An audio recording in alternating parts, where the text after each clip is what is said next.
मैं पूर्णिमा सिंह। और आज फिर जो है कक्षा 9 गृह विज्ञान का जो है पार्ट 1 का गृह विज्ञान के क्षेत्र के बारे में आज हम लोग पढ़ेंगे। इससे पहले हम लोग इसके महत्व के बारे में, इसका तत्व वगैरह सब पढ़ चुके हैं। आज हम इसका क्षेत्र पढ़ेंगे, यानी कि क्षेत्र क्या क्या होता है, गृह विज्ञान में क्या क्या पढ़ाया जाता है, उसी को हम क्या कहते हैं, क्षेत्र कहते हैं। मैंने कि जैसे होता है ना कि क्षेत्र कहाँ, आपका क्षेत्र कहाँ तक है, तो उसी तरह से गृह विज्ञान का क्षेत्र होता है कि गृह विज्ञान का क्षेत्र कहाँ तक है, उसमें क्या क्या पढ़ाया जाता है।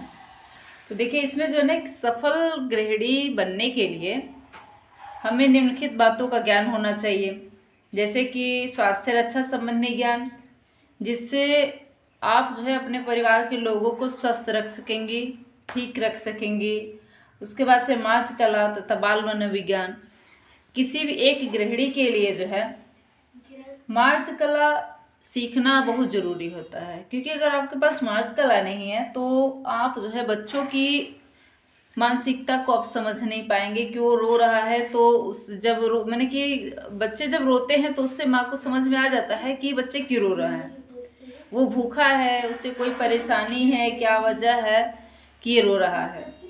उसके बाद देखिए कि गृह प्रबंध यानी कि गृह में विभिन्न कलाएं होती हैं, उन सब का ज्ञान कि कैसे हम जो है उसका प्रबंध कर सकते हैं, कैसे हम संतान का उचित रूप से पालन पोषण कर सकते हैं, इन सब की जानकारी जो है हमें गृह विज्ञान में मिलती है।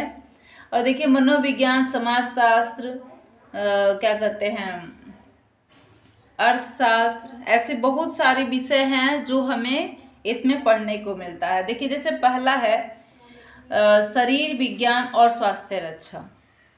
इसमें देखिए 11 पॉइंट है। ये सारे क्षेत्र जो है हमें गृह विज्ञान में देखने को मिलते हैं, सुनने को मिलते हैं, पढ़ने को मिलते हैं। तो पहला है शरीर विज्ञान और स्वास्थ्य रक्षा। स्वास्थ्य रक्षा यानी कि गृह विज्ञान में जो है आपको स्वास्थ्य के बारे में पूरी जानकारी दी जाती है, पूरे शरीर के बारे में आपको जानकारी दी जाती है कि शरीर में कितनी हड्डियां होती हैं, कहाँ पे कब माने कि हड्डियों के ऊपर मांसपेशियां होती हैं या मांसपेशियों के ऊपर हड्डियां होती हैं, इन सब की जानकारी जो है हमें कहाँ दी जाती है, गृह विज्ञान में दी जाती है। यानी कि स्वास्थ्य ही मनुष्य की सबसे बड़ी संपत्ति है। स्वास्थ्य क्या है?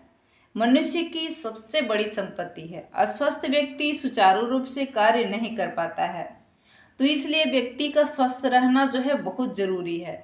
अगर व्यक्ति स्वस्थ रहता है तो उसकी बुद्धि भी जो है स्वस्थ रहती है और अच्छा काम करती है। देखिए, दूसरा पॉइंट है विज्ञान। प्रत्येक गृहिणी के लिए विज्ञान का सामान्य ज्ञान बहुत आवश्यक है। जो भी गृहिणी है उसके लिए विज्ञान का ज्ञान बहुत आवश्यक है। रसायन विज्ञान के अध्ययन से हमें भोज्य पदार्थों के तत्वों के संबंध में जानकारी मिलती है। यानी कि रसायन विज्ञान यानी कि भोज्य पदार्थ में कौन कौन से तत्व होते हैं, किस में विटामिन मिलता है, किस में प्रोटीन मिलता है, किस भोज्य पदार्थ में हमें कार्बोज मिलता है, इन सब की जानकारी होना बहुत जरूरी है। जीवाणुनाशक तथा कीटाणुनाशक पदार्थों के संबंध की बातें ज्ञात होती हैं। भौतिक विज्ञान अनेक घरेलू विद्युत उपकरणों के सिद्धांत और उनकी प्रयोग विधि तथा देखभाल का सामान्य मरम्मत ज्ञान कराता है। मैंने कि किस तरह से हम अपने विद्युत जो उपकरण हैं उनका उपयोग किस तरह से करें, उनकी मरम्मत किस तरह से करें। हमारे घर में बिजली होता है, पंखा होता है, कूलर, रेफ्रिजरेट, इस्त्री, टोस्टर तथा प्रेशर कुकर, तो ये भी जितने भी उपकरण होते हैं उनकी कार्यविधि क्या होती है, उसको हम किस तरह से अपने जीवन में उसका सदुपयोग कर सकते हैं, किस तरह से हम उसको रखेंगे कि वो जो है बहुत अच्छे से, मैंने कि हम उसको बहुत दिनों तक रख सकें। तो इन सब की जानकारी हमें कहाँ दी जाती है? गृह विज्ञान में दी जाती है। अब तीसरा हेडिंग देखिए, आहार और पोषण विज्ञान। मनुष्य का स्वास्थ्य उचित आहार पर ही मुख्य रूप से निर्भर रहता है, क्योंकि जब तक आप उचित आहार नहीं लोगे तब तक आपका स्वस्थ रहना नहीं हो सकता है कि आप स्वस्थ रहें। जब तक आप उचित आहार नहीं लेंगे, अच्छा आहार नहीं लेंगे, स्वस्थ आहार नहीं लेंगे, तब तक आप स्वस्थ नहीं रह सकते हैं। भोजन पकाना एक कला और विज्ञान दोनों ही है। कला इस तरह से है कि ये कला सबको नहीं आती है कि किस तरह से किसके बाद क्या डालना चाहिए। पहले हम सब्जी डाल दें उसके बाद से फ़ौरन डालें, या फिर पहले फ़ौरन डालें उसके बाद सब्जी डालें। तो हर एक चीज़ का नियम होता है, नियम वो एक कला के रूप में होता है।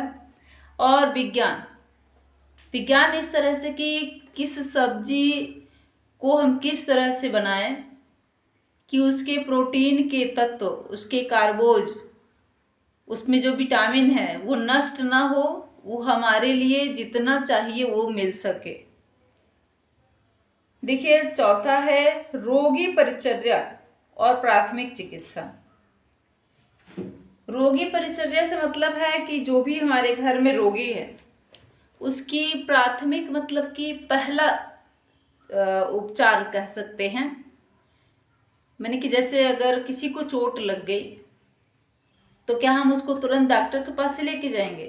अगर मान लीजिए डॉक्टर नजदीक है तब तो चलिए कोई बात नहीं, हो जाएगा। पर अगर डॉक्टर दूर है तो फिर तो हमें घर पे पहले प्राथमिक उपचार करना पड़ेगा ताकि उसके चोट में कुछ कमी आ जाए। अगर उसका ब्लड बह रहा है तो हम कुछ ऐसा उस पर दवा लगाएं जिससे कि उसका ब्लड बहना जो है थोड़ा कम हो जाए और हम डॉक्टर के पास जो है पहुंच जाए। हम कौन सा इंजेक्शन लगाएं, कौन सी दवा उसको दें, इन सब की जानकारी हमें होनी चाहिए। तो इसके बारे में भी हमें कहाँ जानकारी मिलता है? गृह विज्ञान में। यदि समय पर प्राथमिक सहायता नहीं मिलती है तो कभी कभी चोट भी भयंकर घातक बनकर सिद्ध हो सकती है। तो यही वजह है कि हमें प्राथमिक उपचार के बारे में भी जानकारी होना बहुत ज़रूरी होता है। अगर हम प्राथमिक उपचार जानते हैं तो हम अपने परिवार के सदस्यों को मुश्किलों में पड़ने से बचा सकते हैं। रोगी का पथ्य का ध्यान रखना, उसका ताप लेना, स्पंज करना, सेक करना आदि सब कार्य किसका होता है? परिचारक का काम होता है। और परिचारक कौन होता है? घर की गृहिणी होती है। परिचर्या के सब कार्य माता, पत्नी, बहन अथवा कन्या के रूप में स्त्री ही अच्छी तरह से कर सकती है। एक तो उसमें स्वभावतः स्नेह, दया और सहानुभूति अधिक होती है। दूसरे स्त्री ही घर पर रहती है, इस कारण प्राथमिक चिकित्सा और रोगी परिचर्या दोनों का ज्ञान, जानकारी उनके लिए बहुत आवश्यक होता है। देखिए 5वीं हेडिंग है मात कला और मनोविज्ञान, बाल मनोविज्ञान। माता के रूप में नारी का उत्तरदायित्व बहुत ही महत्वपूर्ण होता है। माता के रूप में नारी का उत्तरदायित्व बहुत ही महत्वपूर्ण होता है। बालक बड़े होने पर आदर्श और सर्वगुण संपन्न नागरिक बने, यह माता का उत्तरदायित्व है। क्योंकि सबसे ज्यादा बालक किसके पास रहता है? माता के पास रहता है। इसके लिए बच्चों को समुचित शिक्षा आवश्यक है। प्रारंभिक अवस्था में यह शिक्षा भी घर पर ही होती है। बच्चों का लालन पालन किस प्रकार किया जाए, उनको बचपन में किस प्रकार की शिक्षा दी जाए, इसका वातावरण किसको बनाना होता है? माता को बनाना होता है। क्योंकि घर का वातावरण जैसा रहेगा वैसे ही बच्चे होंगे। अतः इस बात का ज्ञान होना एक गृहिणी के लिए बहुत ही आवश्यक होता है कि वो अपने गर्भस्थ शिशु को या फिर बाल्यावस्था के शिशु को या फिर किशोरावस्था के शिशु को किस तरह से उनके साथ बिहेव करे, किस तरह से उनको कैसा पर्यावरण दे कि वो जो है सही दिशा में चल सके, उनकी दिशा सही हो। और देखिए आगे है मनोविज्ञान। मनोविज्ञान के अध्ययन से मनुष्यों के व्यवहार को समझने का ज्ञान आ जाता है। मैंने कि जो भी आपके आसपास के लोग हैं उनकी मानसिकता क्या है आपके प्रति, उनकी बातों से आप जान जाओ। तो इसके लिए हमें मनोविज्ञान का जानना भी बहुत जरूरी होता है ताकि दूसरे के व्यवहारों को हम समझ सकें। देखिए 7वां है गृह प्रबंध। गृह प्रबंध से मतलब है कि घर के प्रबंध और संचालन का प्रमुख उत्तरदायित्व किसका होता है? नारी का होता है। उनकी इन कार्यों में रुचि भी होती है। यदि घर के प्रबंधन की शिक्षा कन्या को न मिले तो वह गृहिणी बनने पर अपने घर का प्रबंध सुव्यवस्थित और सुचारू रूप से नहीं कर सकेगी। तो एक कन्या को, एक लड़की को, एक विद्यार्थी को गृह प्रबंध के बारे में जानकार होना बहुत जरूरी होता है, तभी वो जो है अपने घर को अच्छे से सजो पाएगी। प्रबंध का मतलब देखिए, जैसे कि हमारी आय है 40,000, अब उसमें से हम कितना खर्च करें कि कम से कम 5,000 या फिर 2,000 तक हम अपनी बचत कर सकें, एक अच्छी बजट बना सकें। तो ये भी गृह प्रबंध के अंतर्गत आता है। हम क्या करें कि हमारे परिवार के सारे लोग खुश भी रहें और सबकी आवश्यकताएं भी पूरी हो जाएं, और हम घाटे का बजट भी ना बना पाए। मैंने कि बजट कई प्रकार के होते हैं। एक सामान्य होता है जो मैंने कि जितना आता है सब खर्च बराबर का बजट होता है। मैंने कि 40,000 आया, 40,000 इस महीने में ख़त्म। अब अगले महीने में जब आपका पेमेंट आएगा तो अगले महीने का आप जो है खर्च करोगे। तो सबसे अच्छा बजट होता है बचत का बजट। तो इन सब के लिए जो है एक नारी को गृह प्रबंध का अध्ययन कराना बहुत ही आवश्यक होता है। 8वां है वस्त्र विज्ञान, सिलाई, कढ़ाई एवं कपड़ों की धुलाई और सुरक्षा। मैंने कि एक स्त्री जो है जब घर में रहती है तो बहुत सारे पुराने कपड़े होते हैं, कुछ नए कपड़े होते हैं। तो हम पुराने कपड़ों का कैसे सदुपयोग करें, इन सब के बारे में जो है हमें जानकारी दी जाती है। इसमें सिलाई हमको सिखाया जाता है, कढ़ाई सिखाया जाता है, ताकि हम घर पे ही अपना क्या कहते हैं सिलाई करके उससे भी हम बचत कर सकते हैं। अगर हम सिलाई के लिए दर्जी को देते हैं तो उससे हमारे कितने पैसे चले जाते हैं, जबकि हम वही सिलाई अगर घर पे करते हैं तो हमारा बचत होता है। तो इसके लिए जो सिलाई की क्या कहते हैं सिलाई का गुण होना भी एक गृहिणी के लिए बहुत ही आवश्यक होता है। हम अपने मैंने कि किस कपड़े को कैसे धोना चाहिए। अब जैसे ऊनी कपड़े हैं, अगर हम साधारण क्या कहते हैं साधारण डिटर्जेंट में धो देंगे तो क्या हो जाएगा, छोटा हो जाएगा। तो उसे हमें इजी में धोना चाहिए। इस बात की जानकारी एक गृहिणी को होना बहुत जरूरी होता है। देखिए 9वां है गणित। जैसे हमने आगे आपको जो है बजट के बारे में बताया गृह प्रबंधन में, तो गणित एवं उपभोक्ता अर्थशास्त्र, तो गणित की जानकारी और उपभोक्ता मैंने कि उपभोक्ता मतलब क्या होता है, किसी भी चीज़ का उपभोग करना। हमें मैंने कि जो भी हमारी आय आ रही है तो हम उसका किस तरह से उपयोग करें, उपभोग करें कि हमारी बचत भी हो जाए और हमारा कार्य भी हो जाए। उसके बाद से है नागरिक शास्त्र। 10वीं हेडिंग है नागरिक शास्त्र। नागरिक शास्त्र और राजनीति के सामान्य तत्वों का ज्ञान गृहिणी को समाज के प्रति अपने उत्तरदायित्व का बोध कराती है। यानी नागरिक शास्त्र की जानकारी क्या कराती है, उसको अपने उत्तरदायित्व, हमारा उत्तरदायित्व क्या है इस समाज के प्रति, अपने समाज के प्रति या फिर अपने देश के प्रति उसकी क्या कहते हैं क्या उत्तरदायित्व होते हैं, इसके बारे में जो है शिक्षा इसमें दी जाती है। उसी शासन द्वारा प्राप्त सुविधाओं आदि का भी ज्ञान हो जाता है। मैंने कि शासन द्वारा हमें कौन कौन से क्या कहते हैं फर्ज को पूरा करना है, या फिर उन्होंने हमें कौन कौन सी सुविधाएं दी हैं, तो उन सुविधाओं का अगर हमें ज्ञान होता है तो हम उसका अच्छी प्रकार से क्या कर सकते हैं, सदुपयोग कर सकते हैं। और 11वां है समाजशास्त्र। इस विषय का अध्ययन गृहिणी को परिवार और समाज की आवश्यकताओं का ज्ञान प्राप्त करने में सहायता करता है, जिससे वह पारिवारिक संबंधों को समझकर अपने परिवार के कल्याण का प्रयास करती है। यानी कि किसी भी गृहिणी में अगर सामाजिकता ही नहीं रहेगी तो फिर वो अपने घर को कैसे संभालेगी। तो किसी भी गृहिणी को अपने घर को संभालने के लिए उसके अंदर सामाजिकता का होना बहुत ही जरूरी होता है।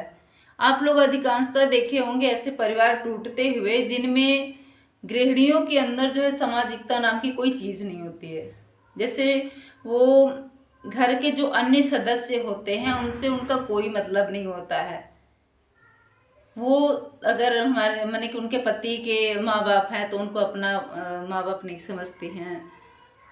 कुछ माने कि अजीब किस्म के होते हैं, बस उन्हें अपने से मतलब होता है कि नहीं मैं जो हूँ बस मैं हूँ, मेरी इच्छाएं पूरी होनी चाहिए। तो ऐसा नहीं होना चाहिए। सामाजिकता का मतलब कि घर में जितने लोग हैं उन सबके बारे में आपकी सोच अच्छी होनी चाहिए, हमेशा पॉजिटिव होनी चाहिए। 12वां है बागवानी। यदि घर के साथ खुला स्थान हो और वह गंदा उजड़ा पड़ा रहे तो गंदगी से हानि होगी और वह उजाड़ सी जगह देखने में बहुत बुरी लगेगी। माने कि घर के आसपास अगर कोई जगह आपकी होती है तो अगर गंदी रहती है तो कैसा लगता है, अजीब। आपका ही दिमाग जो है मैंने कि देख देख के डिस्टर्ब होगा कि मैंने कि बहुत गंदी मैंने कि सब पे इसका इफेक्ट नहीं होता है, बट बहुत लोग हैं जो ये नहीं देख पाते हैं। तो उस जगहों पे फुलवारी लगाना, मैंने कि किस फूल को लगाएं, किस पौधे को लगाएं कि हमारे घर की शोभा भी बने और हमारे लिए हानिकारक भी ना हो। तो इन सब की जानकारी जो है होना बहुत ज़रूरी होता है। इससे हमें आर्थिक लाभ भी होता है।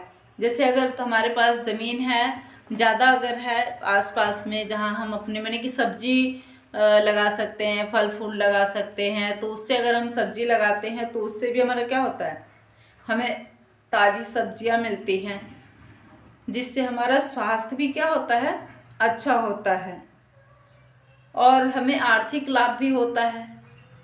क्योंकि वही क्या कहते हैं, मार्केट में जो टमाटर या फिर बैगन कुछ भी जो आप मार्केट से लेके आ रहे हो तो उसके अपेक्षा आप अपने बागवानी से ले रहे हो तो वो एक तो आपका स्वस्थ है, ताज़ा ताज़ा है, और दूसरे बस एक बार आपने बीज जो लगाया उसका पैसा लगा, बाकी तो आप ऐसे ही खा रहे हो।